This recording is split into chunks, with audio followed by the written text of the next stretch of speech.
ಜನರು ತೆರಿಗೆ ಕಟ್ತಾರೆ, ನಮ್ಮ ಮನೆ ತೆರಿಗೆಲ್ಲ ಕಟ್ತಾರೆ.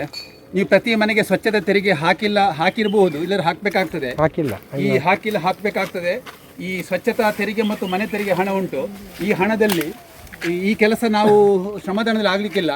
ಇದು ಜನ ಮಾಡಿ, ಇದು 2 ಥರದ ಕಸ ಉಂಟು. ಒಂದು ವೇಸ್ಟ್ ನೋಡಿ, ಇದು ಈ ಕಸಕ್ಕೆ ಎಷ್ಟು ಹಣ ಉಂಟು ಅಂತ ನಾನು ಅಂಗಡಿಗೆ ಮಾರಿ ಹಣವನ್ನು ನಿಮಗೆ ಪಂಚಾಯತ್ ಕೊಡ್ತೇನೆ.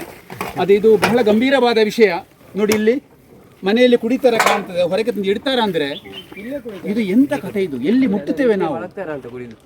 ಅದಕ್ಕೆ ಈಗ ಇತ್ತೀಚೆಗೆ ನಾವು ಮಾಡಿದಂಥ ಒಂದು ಸ್ವಚ್ಛತಾ ಕಾರ್ಯಕ್ರಮದಲ್ಲಿ ಇನ್ನೂ ಹಾಗೆ ಇವತ್ತು ಹೋಗಿ ನೋಡಿದ್ದು ಅಷ್ಟೇ ಗಲೀಜಾಗಿದೆ ಕಸ. ನಾವು ಈಗ ಮೊನ್ನೆ ಇದರಿಂದ ಪಂಚಾಯತಿಂದ ನಮ್ಮೊಂದು ಪೊರಕೆ ಗಿರಕೆಲ್ಲ ತಗೊಂಡೋಗಿ ನಮ್ಮ ಜಾಗವನ್ನು ನಾವು ಮೊನ್ನೆ ಹೇಳಿದಾಗೆ ನಾವು ದುಡಿಯುವಂಥ ಜಾಗವನ್ನು ನಾವು ಸ್ವಚ್ಛತೆ ಮಾಡ್ತಾ ಇದ್ದೇವೆ. ಅದನ್ನು ಬೇಕಂತ ನಮಗೆ ಕೂಡ ತುಂಬ ಆಸೆ ಉಂಟು. ಆದರೆ ಕೆಲವು ಲೋಪದೋಷಗಳು ಕೂಡ ಇದೆ. ನೀವು ಹೇಳಿದಾಗ ಈಗ ನಾವು ಗಾಡಿ ಹೋಗೋದು, ಇಂಥ ಕರಪತ್ರ ಮಾಡೋದು, ಮತ್ತೆ ಫ್ಲೆಕ್ಸ್ ಹಾಕೋದು, ಇಂಥ ಕಾರ್ಯಕ್ರಮಗಳು ನಾವು ಅಧ್ಯಕ್ಷರು ನಮ್ಮ ಸದಸ್ಯರು ಕೂಡ ನಾವು ಮಾಡಿದ್ದೇವೆ.